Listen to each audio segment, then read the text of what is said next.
નમસ્કાર. કોસ્ટ એકાઉન્ટમાં આપણે મજૂરી પડતર એ ચેપ્ટર આપણે કરીએ છીએ. એમાં આપણે 4 દાખલા કરી લીધા. તો જોઈએ આજે દાખલા ક્રમ નંબર 5 અને તેની કરીએ ગણતરી.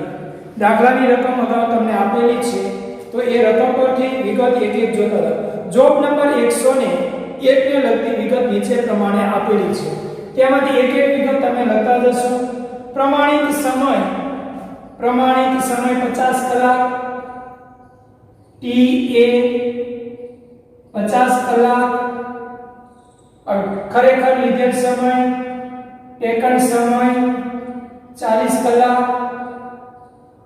આગળ પેદાશોની માલ સામગ્રી ખર્ચ,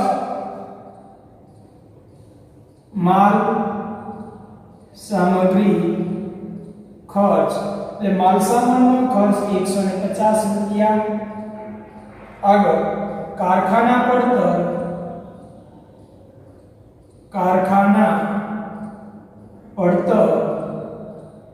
300 રૂપિયા. પાંચમો મુદ્દો કારખાના પરોક્ષ ખર્ચ ખરેખર લીધેલ સમયના કલાક દીઠ 1.5 લેખે. શિરોપરી ખર્ચ કારખાના પરોક્ષ ખર્ચ એટલે કે શિરોપરી ખર્ચ લીધેલ સમયના 40 ગુણ્યા 1.5 બરાબર 60 રૂપિયા. આગળ એલસી યોજનાના આધારે મજૂરી અને કલાક દીઠ દર શોધો. એલસી યોજના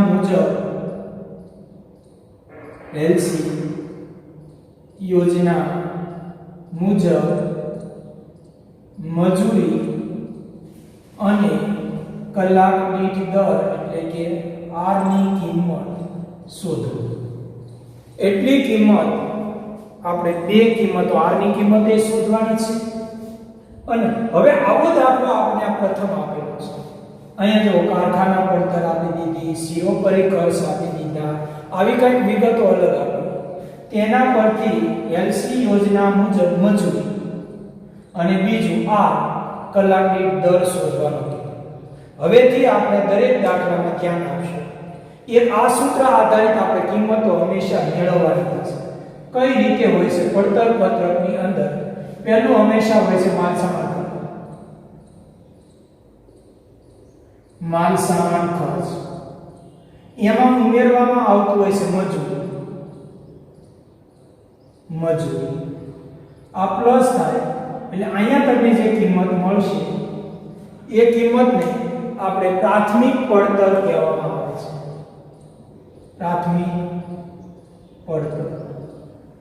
પ્રાથમિક પડતરમાં શિરોપરી ખર્ચ અથવા તો કારખાનાના ખર્ચ ઉમેરવામાં આવે પ્લસ શિરોપરી ખર્ચ અથવા કારખાના ખર્ચ ઉમેરવામાં આવે એટલે જે કિંમત મળશે એને આપણે કહેવાય કારખાના પડતર. આને શું કહેવામાં આવશે? પડતર. હાલો હવેથી આ એક કોષ્ટક વ્યવસ્થિત તમારે સૂત્ર યાદ રાખવાનું છે, કારણ કે હવેથી આપણે આ સૂત્ર આધારિત આપણે દાખલા કરવામાં આવશે. માલ સામગ્રીની પડતર શોધો એવું પણ ઘણી વખત કહેવામાં આવશે. તો એ આ જ કિંમત માલ સામગ્રી પડતર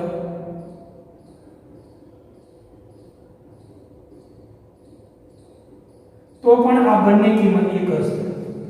તો હવે આપણે આ બે કારખાના પડતર અથવા તો માલ સામગ્રીની પડતર શોધો એવું કહેવામાં આવે ત્યારે આપણે આ સૂત્ર યાદ રાખવું. પહેલું માલ સામાન આપણે ચેપ્ટર લઈ ગયા. હજી આપણે બીજા સેમેસ્ટરની અંદર એકમ દીઠ પડતર પત્રક બનાવીશું. એમાં તો આપોઆપ બધા જ આપણે સૂત્ર ક્રમિક લખશું. પ્રાથમિક પડતર, કારખાના પડતર, ત્યાર પછી ઓફિસ પડતર લેશું. એમાં એક વેચાણ વિતરણના ખર્ચ ઉમેરી કુલ પડતર શોધીશું. એ ત્યારે અત્યારે આપણે એટલું યાદ રાખવું છે કે આવા ખર્ચ આપણે પ્લસ કરીએ. પ્રથમ માલ સામાન, એમાં મજૂરી ઉમેરીએ એટલે પ્રાથમિક પડતર મળે. એની અંદર કારખાનાને લગતા ખર્ચ ઉમેરશું, શિરોપરી ખર્ચ એટલે તમને મળશે કારખાના પડતર. હાલો તો હવે આ સૂત્ર આધારિત આપણે બધા દાખલાઓ કરવાના થશે એટલે ધ્યાન રાખજો. તમને જો માલ સામાન આપેલું છે, માલ સામગ્રી 150 રૂપિયા, મજૂરી ક્યાં આપ્યું નથી, પ્રાથમિક પડતર ક્યાં આપેલું છે નહીં, કારખાના પડતર તમને આપેલું છે, કેટલું આપેલું છે, કારખાના પડતર 300 રૂપિયા તમને આપેલ છે. તો હવે સીધી જ વાત છે કે કારખાના પડતર તમને જે આપ્યું એમાંથી આપણે આ માલ સામાન આપેલું છે, ત્યાર પછી આ પ્રાથમિક પડતર. તો હવે સૌપ્રથમ આપણે એક એક કિંમત લખીએ અને તેના સૂત્રની કિંમતો ક્રમશઃ તમે પ્રાપ્ત કરજો.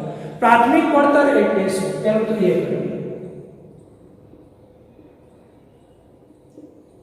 પ્રાથમિક પડતર બરાબર, ધ્યાન આપજો,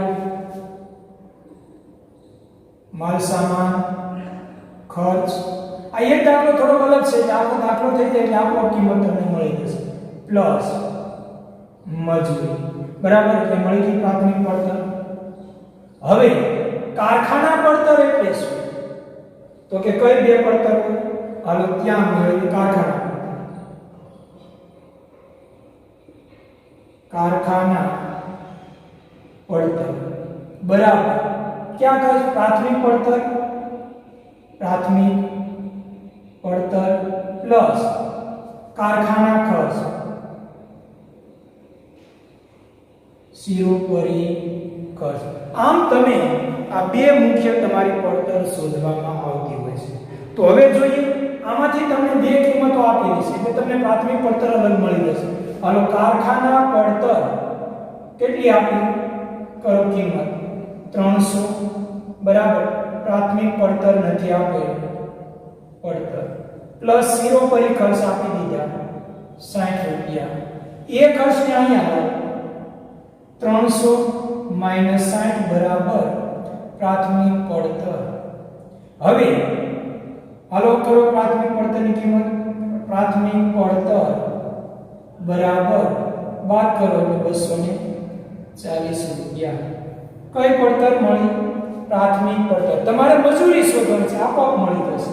હવે માલ સામાન આપેલા છે 150, આ સૂત્રની અંદર, સૂત્ર નંબર 1 ની અંદર હવે મૂકીએ. સૂત્ર નંબર 1 ની અંદર ફરી વખત પાછું લખું છું, પ્રાથમિક પડતર બરાબર માલ સામગ્રી પ્લસ મજૂરી. આપોઆપ તમારી જે એલસી યોજના પ્રમાણે તમને કેટલી મજૂરી મળી જશે. જો તો પ્રાથમિક પડતર ક્યાંક શોધેલી છે 240, માલ સામગ્રી ખર્ચ 150 પ્લસ મજૂરી. હાલો તેથી 240 માઈનસ 150 બરાબર મજૂરી. તેથી મજૂરી બરાબર કેટલા થશે? બંનેનો બાદ કરો તો ભાવ 90. હાલો આ જે તમને મજૂરી મળી એ હંમેશા એલસી યોજના પદ્ધતિ પ્રમાણે રહેશે. કલાક દીઠ દર મેળવવો છે.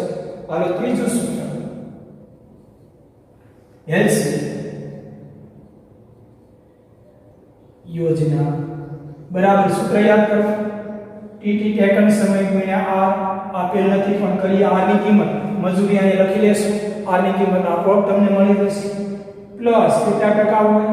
50%, કૌંસમાં ટીએસ માઈનસ આર ગુણ્યા આર. હાલો સૂત્રમાં કિંમત મૂકીએ, એલસી યોજના પ્રમાણે મજૂરી 90, ટીટી ટેકન સમય લીધેલ સમય 40 કલાક, આર આપેલ નથી, પ્લસ 50%, બચાવેલ સમય આપેલો કેટલો 50, લીધેલ કેટલો 40, તો એમાંથી બાદ કરો એટલે 10 કલાક, બચાવેલ સમય ગણાય 10 ગુણ્યા આર. આગળનું પદ મૂકો 90 બરાબર, સમજો વિગત કઈ બંનેનો ગુણાકાર કરી લો 40 આર પ્લસ 10 આર ગુણ્યા 50%, 5 આર. બંનેનો સરવાળાનો સંબંધ છે એટલે થઈ શકે 90 બરાબર, હાલો 90 બરાબર 45 આર, 40 અને 5 45 આર વર્ગ ન થાય, ગુણાકાર હોય તો આર નો વર્ગ થાય. હાલો તો તેથી હવે r ની કિંમત શોધવી એટલે 45 ને લઈ જાવ સામે 90 છેદમાં 45 બરાબર r અને છેલ્લી કિંમત r બરાબર કરો 2 રૂપિયા. હાલો તો તમને r ની કિંમત કેટલી મળી ગઈ? 2 રૂપિયા. અને મજૂરીની કિંમત તમને કેટલી મળી ગઈ? 90 રૂપિયા. r ની કિંમત કેટલી મળી ગઈ? 2 રૂપિયા. તો આ રીતે અહીંયા આપણને કિંમતો પરથી આપણે આગળની કિંમત શોધવાની થઈ છે અને કિંમત તમને મેળવી છે. તો આ રીતે ફરી વખત આ સૂત્ર માત્ર યાદ રાખવાનું છે. આ જ રીતે લખવાનું: માલ સામાન પ્લસ મજૂરી પ્રાથમિક પડતર મળશે પ્લસ કારખાના સર્વોપરી ખર્ચ એટલે તમને કારખાના પડતર અથવા માલ સામાનનું પડતર મળશે. હવેના બધા દાખલામાં તમને એવું કહેવામાં આવશે માલ સામાનની પડતર શોધો. તો આપણે માલ સામાન ખર્ચ આપેલો હશે, સર્વોપરી ખર્ચ આપેલો હશે, મજૂરી આપણે જે તે યોજના પ્રમાણે ગણતરી કરી અને કિંમત એમાં ઉમેરી એ દાખલાની કિંમત મેળવશું. તો હાલો અહીંયા આ દાખલો પૂરો કરીએ છીએ. જોઈએ દાખલા ક્રમ નંબર આગળનો છઠ્ઠો દાખલો, તેની ગણતરી હવે કરીએ. દાખલા ક્રમ નંબર 6.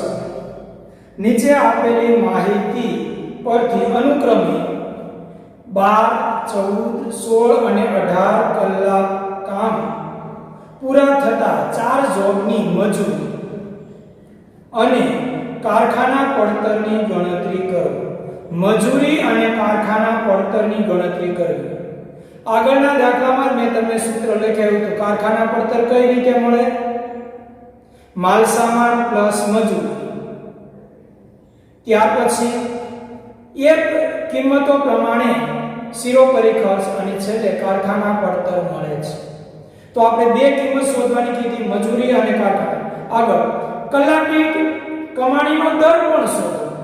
કલાક દીઠ કમાણીનો દર આપણે કુલ જે કાંઈ મજૂરી મળે તે મજૂરી ભાગ્યા લીધેલ સમય એ પ્રમાણે આપણે કલાક દીઠ દર શોધી શકાય. હાલો તો ત્યાર પછી આગળ 3 વિગત કીધી છે: મજૂરી, કારખાના પડતર અને કલાક દીઠ દર. આમ 3 વિગત તમને જવાબમાં માંગી છે. પ્રમાણ સમય. હાલો કિંમત લખીએ. દાખલા ક્રમ નંબર 6 TA પ્રમાણિત સમય કેટલા કલાક આપેલા છે? 16 કલાક. 16 કલાક. આગળ મૂળ વેતન કલાક દીઠ દર R બરાબર 10 રૂપિયા.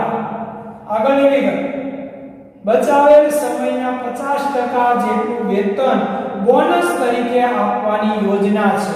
એટલે એનો અર્થ એવો થાય LC યોજના મુજબ મજૂરી ગણવી. કઈ પદ્ધતિ? 50% બોનસ શેમાં અપાય છે? LC યોજનામાં. તેથી LC યોજનાનો ઉપયોગ કરવો. આગળ જોબ માટેના પ્રત્યક્ષ માલ સામાનની પડતર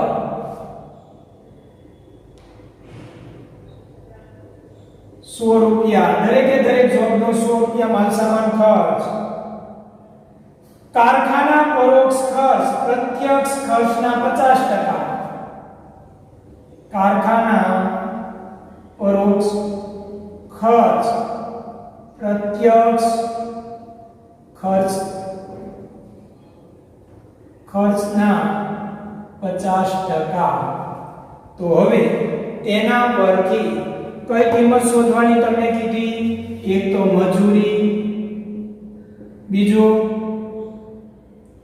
બીજી કિંમત તમને ખાસ આપણને આ 3 માલ સામાનની પડતર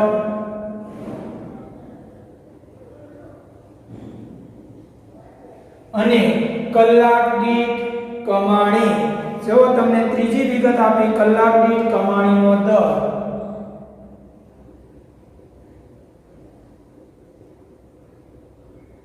કમાણીનો દર એટલી કિંમત આપણને શોધવાની કીધી છે.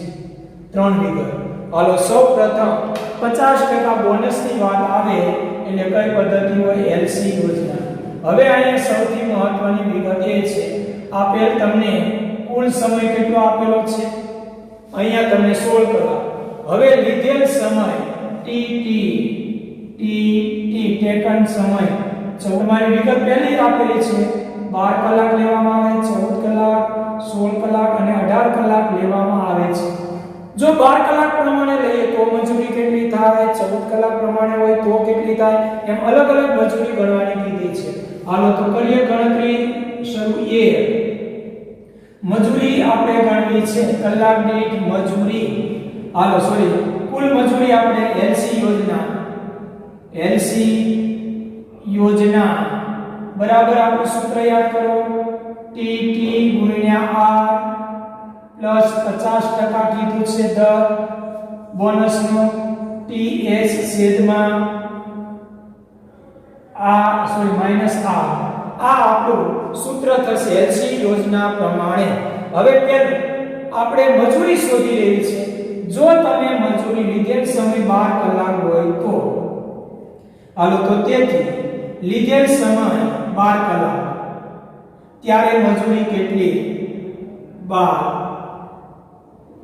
કલાક ત્યારે મજૂરી ધ્યાન લીધેલ સમય જો 12 કલાક હોય તો tt 12 કલાક ગુણ્યા r તમને આપેલો છે 10 50% બચાવેલ સમય તમને આપેલ સમય 16 કલાક છે કેટલી કલાક આપેલો છે 16 કલાક એમાંથી 12 કલાક લીધા એટલે 4 કલાક ગુણ્યા r કરશો એટલે 10 આગળ 120 પ્લસ 40 ગુણ્યા 50% એટલે 20 તેથી મજૂરી 140 રૂપિયા જો તમે 12 કલાકમાં કામ પૂરું કરો તો મજૂરી કેટલી થાય 120 રૂપિયા જો તે જ કાર્ય 14 કલાક તો મજૂરી કેટલી હાલો ત્યાં 14 કલાક લીધેલ સમય કેટલો 14 કલાક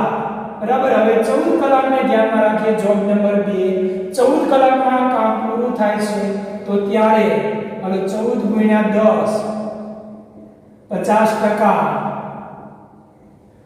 બચાવેલ સમય કેટલો ગણશો 14 લીધા એટલે 2 કલાક 16 કલાક આપેલો છે એમાંથી 2 કલાક લીધા 10 રૂપિયા ભાવ આગળ 140 પ્લસ 20 ગુણ્યા 50% એટલે 10 તેથી કિંમત આવશે 150 રૂપિયા હાલો એક મિનિટ ત્યાર પછી મજૂરીનો દર સમજો મજૂરીનો દર કેટલા કલાક લઈએ 16 કલાક ત્યારે મજૂરી હાલો 16 કલાક લીધેલ સમય 16 કલાક 10 પ્લસ 50% બચાવેલ સમય નથી કારણ કે 16 કલાક આપેલ સમય લીધેલ સમય પણ 16 કલાક 0 તેથી કિંમત આવશે અહીંયા 160 બંનેનો 0 સાથે ગુણાકાર 0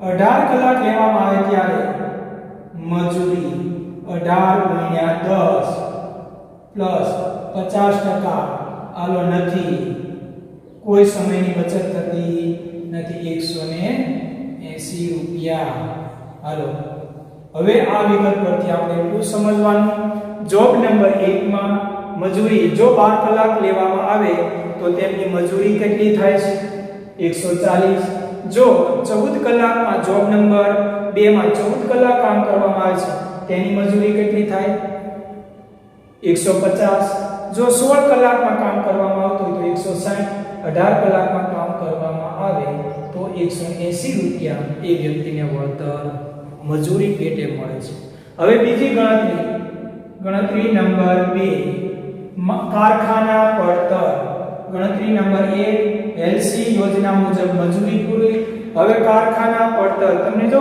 કારખાનાની પડતર શોધો હાલો યાદ કરો પહેલો કયો ખર્ચ હોય માલ સામાન બધામાં માલ સામાન ખર્ચ સરખો જ આવશે 100 રૂપિયા job number 1 job number 2 job number 3 અને જોબ નંબર 4 આવી રીતે બધાની આપણે કારખાના પડતર શોધવાની કીધી હોય તો કોષ્ટક બનાવો વિગત કારણ કે આપણે અગાઉના દાખલામાં સૂત્ર લખ્યું માલ સામાન પ્લસ મજૂરી પ્લસ શિરોપરી ખર્ચ તો આપણે કારખાના પડતર મળે છે તો હવે વાત કરીએ જોબ નંબર 1 12 કલાક, જોબ નંબર 2 14 કલાક, જોબ નંબર 3 16 કલાક લીધી, જોબ નંબર 4 માં કેટલી કલાક લીધી તો કે 18 કલાક. તો દરેકમાં સમય અલગ છે, દરેકમાં મજૂરીની કિંમત પણ અલગ છે, તેથી તેની કારખાના પડતર અલગ મળશે. હવે આમાં ઉમેરી દેવાનું હંમેશા મજૂરી. હાલો પ્રથમ જોબ નંબર 1 ની મજૂરી કેટલી 140 150 160 અને 180. હાલો 140 150 160 અને 180 રૂપિયા. હાલો તો મજૂરી ઉમેરી દઈએ તો કઈ પડતર મળશે? સૂત્ર યાદ કરો, પ્રાથમિક પડતર.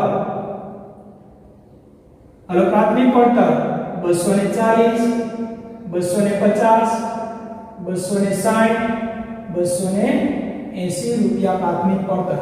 પ્રાથમિક પડતરમાં કયા ખર્ચ ઉમેરવાના? શિરોપરી ખર્ચ અથવા કારખાના ખર્ચ.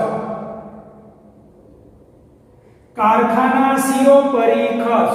સમજો રકમની અંદર આપણને શું કહેવામાં આવેલું છે? કારખાના શિરોપરી ખર્ચ પ્રત્યક્ષ ખર્ચના 50%. પ્રત્યક્ષ ખર્ચ એટલે કોના? પ્રાથમિક પડતર. આ બંને માલસામાન અને મજૂરી એ પ્રત્યક્ષ ખર્ચ કહેવાય, તેના 50% એટલે કે પ્રાથમિક પડતરના 50%. હાલો આના 50% 120, આના 50% 125 રૂપિયા, આના 50% 130, અહીંયા 50% 140 રૂપિયા. હાલો તો આમ અહીંયા તમને શિરોપરી ખર્ચ આપેલ નથી, પણ પ્રત્યક્ષ ખર્ચ આ બંનેના 50% કરી અને કિંમતો લીધી. આના 50%, આ ખર્ચ આના 50%.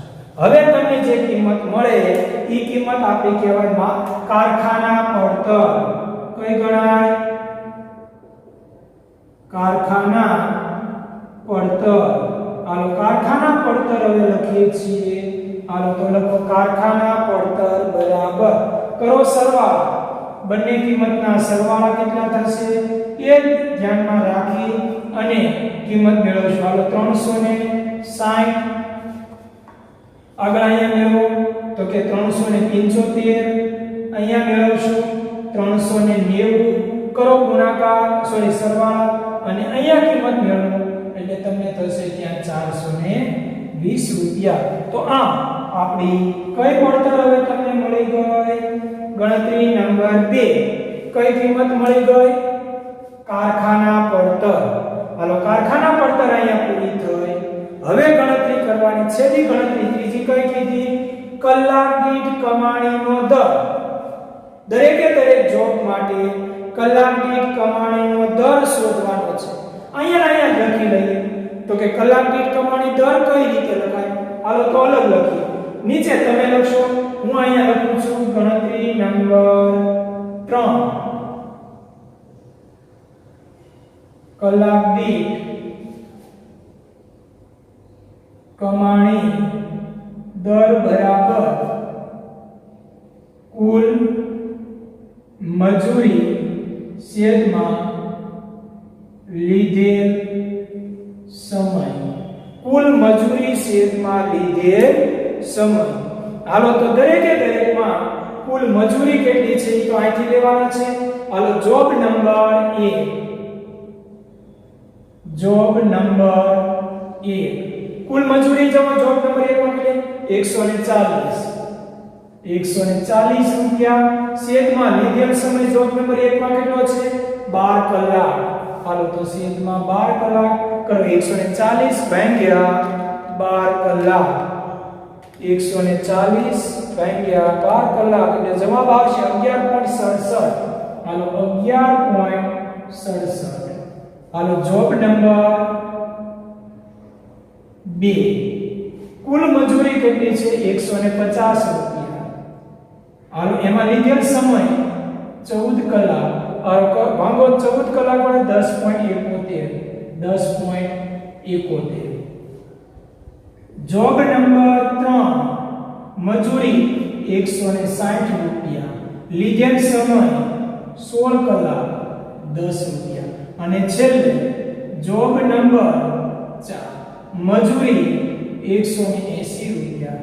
લીધેલ સમય તેથી 10. જો બોનસ પદ્ધતિ પ્રમાણે તમે જો ઓછા સમયમાં કામ કરી લેશો તો તમને વધારે કલાક દીઠ દર મળશે. આપને એમ લાગે ખરેખર મજૂરી તો આને વધુ મળે, પણ તમને કલાક દીઠ એવરેજ આમાં વધુ મળે છે. તો આમ આ દાખલો પણ આપણો 3 મુદ્દા હતા: મજૂરી, કારખાના પડતર અને કલાક દીઠ કમાણીનો દર. તો એ ત્રણે ત્રણ કિંમત આપણે અહીંયા પૂરી કરી છે. આ દાખલો અહીંયા પૂરો થાય છે. આગળના ક્રમશઃ દાખલા હવે આપણે આ જ રીતે કિંમતો મોટા ભાગની મેળવવાની થશે. હજી મજૂરી ફેરબદલી દરનો મુદ્દો બાકી છે, પણ એ હજી થોડી વાર લાગશે. પહેલા આપણે આ બધી પદ્ધતિના દાખલાઓ ક્રમશઃ કરીશું. તો હાલો અહીંયા આજે આ દાખલો પૂરો થાય છે. બરાબર મુદ્દો સમજી લેજો. રિવિઝન આના દાખલાનું કરતા રહેશો. આપોઆપ હવેથી તમે ગ્રીપ ઉપર આવી જશો અને સરળતાથી દરેક દાખલા સમજી શકશો. તો અહીંયા આજે એટલું રાખીએ છીએ અને રજા લઈએ છીએ. ધન્યવાદ.